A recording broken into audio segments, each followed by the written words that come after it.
प्राचीन न्याय का आधार विषय को लेकर प्रवर्तित मोक्ष पाठ्यक्रम में हम आप सभी का हार्दिक अभिनंदन करते हैं। इस पाठ्यांश में विगत अनेक पाठ्यांश में हम परीक्षा प्रकरण को लेकर के चल रहे थे और धीरे धीरे अर्थ और बुद्धि इस परीक्षा के प्रकरण में हम उपस्थित हुए हैं। इसके पूर्व में बुद्धि का निरूपण हुआ था। इस पाठ्यांश में हम बुद्धि की परीक्षा करेंगे। इंद्रियों के परीक्षा का और अर्थ की परीक्षा पूर्ण हुई। इस समय में बुद्धि की परीक्षा उपस्थित है। यहाँ यह जिज्ञासा होती है कि यह बुद्धि नित्य है या अनित्य। क्यों यह संशय क्यों होता है? बुद्धि नित्य है अथवा अनित्य, इस संशय के पीछे कारण क्या है? इस कारण के उपस्थापन हेतु एक सूत्र उपस्थित होता है। कर्माकाश साधर्म्यात् संशयः। कर्म आकाश के साधर्म्य होने से यह संशय होता है। कर्म अर्थात क्रिया, यह क्रिया अनित्य है और आकाश नित्य है। अनित्य क्रियायाः नित्यभूतस्य आकाशस्य च, अर्थात अनित्य क्रिया और नित्यभूत जो आकाश है, इन दोनों में ही स्पर्श रहितत्व यह है। इन दोनों में स्पर्श रहितत्व रहता है, इन दोनों में स्पर्श नहीं रहता। क्रिया में भी स्पर्श नहीं, आकाश में भी स्पर्श नहीं।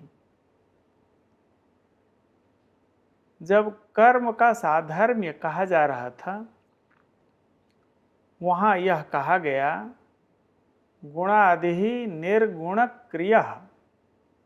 गुणादि जो द्रव्य हैं, जो पदार्थ हैं, गुणादि पदार्थ का जो साधर्म्य है वह है निर्गुणत्व और निष्क्रियत्व। तो निर्गुणत्व जब साधर्म्य है, स्पर्श भी गुण है, एतावता स्पर्श रहितत्व इसका साधर्म्य हो गया। यह स्पर्श रहितत्व बुद्धि में उपलब्ध है। उत्पत्ति और विनाश अनित्य पदार्थ के होते हैं, इसलिए अनित्य पदार्थ के यह विशेष धर्म होंगे। यह तो बुद्धि में उपस्थित है, लेकिन उत्पत्ति और विनाश का अभाव नित्य पदार्थ का विशेष धर्म है, यह बुद्धि में उपलब्ध नहीं है। एतावता यह संशय स्वाभाविक है, यह बुद्धि नित्य है या अनित्य। यहाँ सांख्य का एक मत है, बुद्धि नित्य है। पुरुष का जो अंतःकरण है, उस अंतःकरण वृत्ति, अंतःकरण रूपा जो बुद्धि है, यह बुद्धि नित्य है। और इसके साधक वह सूत्र भी उपस्थापित करते हैं। वह सूत्र है विषय प्रत्यभिज्ञानात्, अर्थात जिस विषय को हम पूर्व में ज्ञान कर चुके हैं, उसी विषय को अभी स्मरण भी कर रहे हैं, अभी जान रहे हैं। और पूर्व ज्ञात वस्तु का पुनः ज्ञान करना प्रत्यभिज्ञा कहलाती है। यह प्रत्यभिज्ञा होती है और यह ज्ञान बुद्धि को जब तक हम नित्य नहीं मानेंगे तब तक यह संभव नहीं है। क्योंकि ज्ञान करने वाला भिन्न हो और प्रतिभिज्ञा करने वाला भिन्न हो, यह संभव नहीं है। इसलिए बुद्धि को एक माना जाए और वह नित्य भी माना जाए। इस सांख्य के पूर्व पक्ष का समाधान करते हुए महर्षि गौतम यह एक सूत्र का अवतरण करते हैं। कहते हैं साध्य समत्वात् अहेतुः। जैसे चेतन वृत्ति धर्म जडात्मक जो बुद्धि है उसमें संभव नहीं है। ज्ञान चूंकि चेतन का धर्म है, आत्मा का धर्म है, और यह चेतन ही पूर्वक ज्ञात वस्तु को प्रतिभिज्ञा करने में समर्थ होता है। यदि कर्ण रूपा बुद्धि चेतन है तो चेतन का स्वरूप भी आपको कहना पड़ेगा। इसलिए बुद्धि रूप जो अंतःकरण है, उस अंतःकरण का स्वरूप चेतन है, यह भी पूर्व पक्षी सांख्य को उपस्थापित करना पड़ेगा। चूंकि पुरुष धर्म खल्वयम ज्ञानम दर्शनम उपलब्धि बोध प्रत्यय अध्यवसाय, यह सब पुरुष का धर्म है और चेतन ही पूर्व ज्ञात वस्तु का पुनः ज्ञान करता है। इसलिए आत्मा नित्य है ऐसा मानना पड़ेगा। यहाँ पर पूर्व पक्ष उपस्थापित करते हैं कि जैसे एक कुंभकार है, वह घट को बनाता है, घट का निर्माता है, और दंड भी घट के निर्माण में आधार होता है।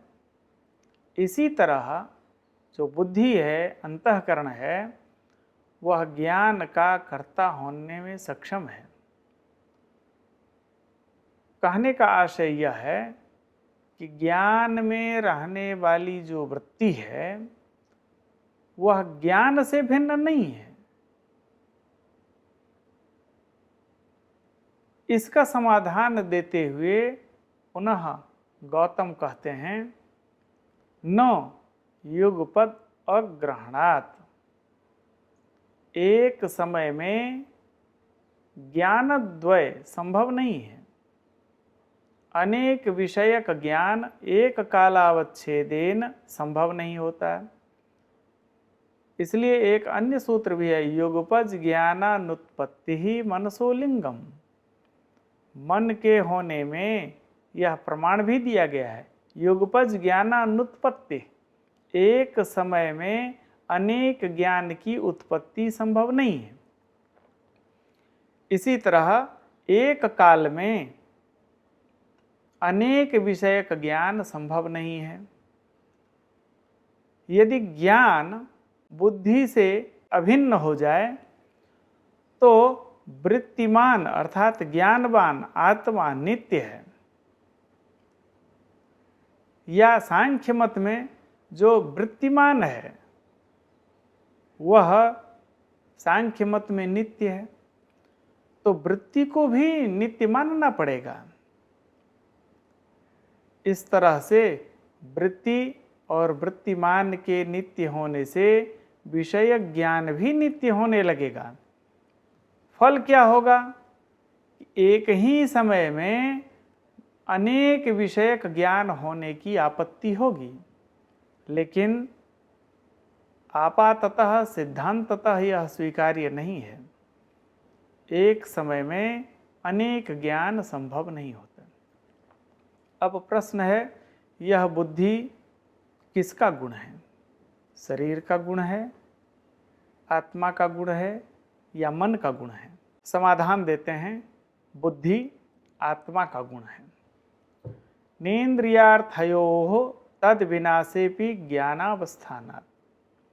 यह इंद्रिय और अर्थ का गुण नहीं है, क्योंकि इंद्रिय के विनाश हो जाने पर, विषय के विनष्ट हो जाने पर भी ज्ञान उपस्थित रहता है। चक्षुरादीन्द्रियाणाम रूपाद्यर्थानाम गुणः ज्ञानम नास्ति। इन इंद्रियों के और अर्थ के, रूपादि अर्थ के गुण ज्ञान नहीं है, अपितु आत्मा का ही गुण ज्ञान है। क्योंकि इंद्रिय यदि नष्ट हो जाए, अर्थ यदि नष्ट हो जाए, फिर भी ज्ञान होता ही है। किंतु यदि ज्ञाता नष्ट हो जाए तब ज्ञान नष्ट हो जाएगा। ज्ञाता के नष्ट हो जाने पर ज्ञान कतई नहीं होगा। इसलिए नेन्द्रियाणाम अर्थानाम वा गुणो ज्ञानम तेषां विनाशे ज्ञानस्य भावात्। इसलिए इंद्रिय के और अर्थ के नष्ट हो जाने पर भी ज्ञानम अद्राक्षम ऐसी प्रतीति होती है। लेकिन ज्ञाता यदि नष्ट हो जाए तब कोई ज्ञान नहीं होगा। इसलिए आत्मा का ही गुण ज्ञान को मानना चाहिए। यहाँ प्रश्न एक और उठता है, यह ज्ञान मन का ही गुण मान लिया जाए। इसको हम मन आत्मवाद के नाम से भी जानते हैं। इसका समाधान देते हैं, न च मनसि ज्ञातरि अभ्युपगम्यमाने शक्यम इंद्रियार्थयोः ज्ञातृत्वं प्रतिपादयितुम्। युगपज ज्ञेयानुपलब्धेश्च न मनसः। युगपज जो ज्ञेय है, एक साथ जो ज्ञेय है, विषय है, उसकी उपलब्धि नहीं होती है।